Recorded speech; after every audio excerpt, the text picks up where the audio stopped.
মহিলাদের জন্য তিতা করল্লার আমল হলো স্বামীর আনুগত্য করা। আজকাল মহিলারা পর্দা করতে রাজি, বোরকা পড়তে রাজি, হাত মোজা দিতে রাজি, পা মোজা দিতে রাজি, তালিম করতে রাজি, নামাজ পড়তে রাজি, তাহাজ্জুদ পড়তে রাজি, সব করতে রাজি, কিন্তু কি করতে রাজি না? স্বামীর কথা শুনতে হবে। হাদিস ওইটা সবসময় মাথা রাখবে। নবী সাল্লাল্লাহু আলাইহি ওয়াসাল্লাম বলেছেন, খায়রুকুম লিআহলি ওয়া আনা খায়রুকুম লিআহলি।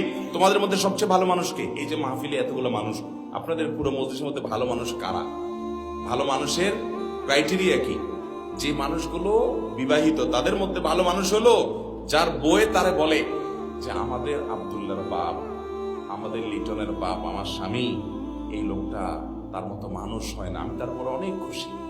ব্যাস, আপনি একবারে 100-তে 100 ভালো মানুষ। কথা কি বুঝাতে পারছি?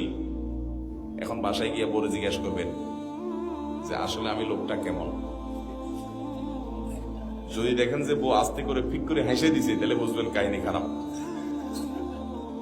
তুমি চান্দু আমার জিজ্ঞাসা আছে তুমি কেমন মানুষ, কথায় কথা গালি ছাড়া কিছু নাই, বাংসু ছাড়া কিছু নাই, যৌতুক চাও আমার বাপ মার কাছ থেকে, তুমি আবার কেমন মানুষ হবা হুজুর জানে না তো, আমি তো জানি।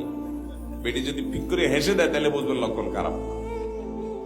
এবার বেটির মুরিদ হয়ে হাতে পায়ে ধরে তাড়াতাড়ি করে ভালো হওয়ার চেষ্টা করবেন ভাইরা। সিরিয়াস কথা। নবী সাল্লাল্লাহু আলাইহি ওয়াসাল্লাম বলেছেন, ওয়া আনা খায়রুকুম লিআহলি, আমি তোমাদের মধ্যে বউ এবং পরিবারের কাছে সবচেয়ে ভালো। নবীজি সাল্লাল্লাহু আলাইহি ওয়াসাল্লাম স্ত্রীদের গায়ে কখনো হাত তোলেন নাই, কখনো কটু কথা বলেন নাই।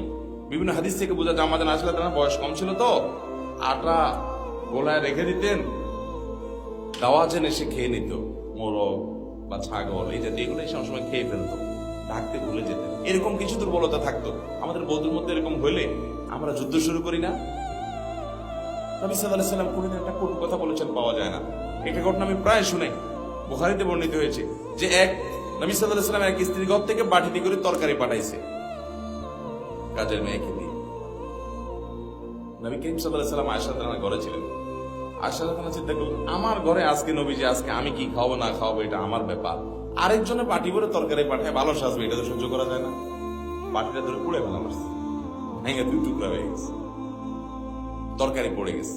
নবী সাল্লাল্লাহু আলাইহি ওয়াসাল্লাম কুড়ে এনে ওই বাটি, ভেঙেছে কিনা আমি শিওর না, যদি ভেঙে থাকে তাহলে অনুরূপ আরেকটা, না ভেঙে থাকলে বাটিটা পরিষ্কার করে কাজের মেয়ের হাতে দিয়ে বলছি কোনো শব্দ নাই, ওই দেশে যায় কোনো কথা বলবো না, শুধু এটা জমা দিয়ে দিবা, শেষ।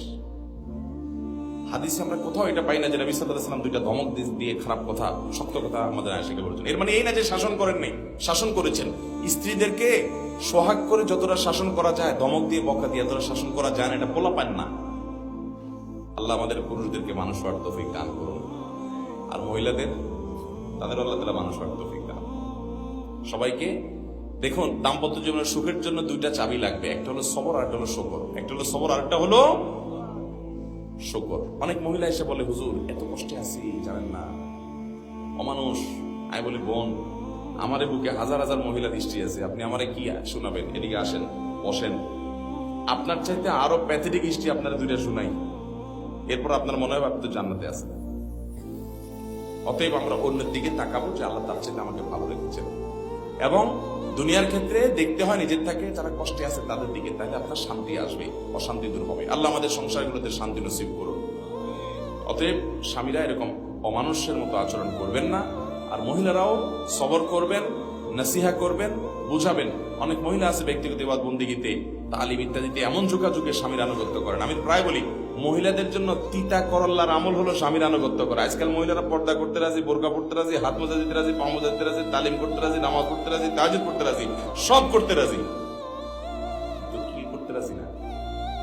স্বামীর কথা শুনতে হবে। বেকুবের মতো কথা বলে, এটা কোনো যুক্তির কথা হলো? বেটা কি ব্যবসা করবে, মহিলা ওটা নিয়ে পণ্ডিতি করে, সবকিছুতে পণ্ডিতি করে। না ভাই, আপনার বুঝে আসুক আর না আসুক, কোন এক সালাফের স্ত্রী বলেছেন, আমরা আমাদের স্বামীদেরকে, আগের যুগের মানুষরা রাজা বাদশাদেরকে প্রজারা যেরকম সম্মান করতো, আমাদের কম সম্মান করতাম। এখন এগুলো নাই, দিনদার মেয়েদের মধ্যেই নাই, স্বামীর আনুগত্য নাই। মেয়েদের জন্য একটা অ্যাসিড টেস্ট যে আমার স্বামীর আনুগত্য, স্বামীর সাথে বেয়াদবি কোন সর্বোচ্চ সম্মান দেব। আল্লাহ তাআলা তার মাধ্যমে আপনার জান্নাত নিশ্চিত করেছেন, এবং সুখী দম্পতির জন্য এটা কোনো বিকল্প নাই। ওই পশ্চিমাদের নাচানাচিদের নাচানাচি করিয়েন না, ওদের সংসার শেষ, ওদের লাইফ শেষ, ওদের সুখ শান্তি বলতে কিচ্ছু নেই। দেখেন না, যত আওয়াজ করে বিয়ে হয় তত আওয়াজ করে ভাঙে। আল্লাহর বিধানের বাইরে শান্তি নাই। আল্লাহ আমাদের বুঝার তৌফিক দান করুন।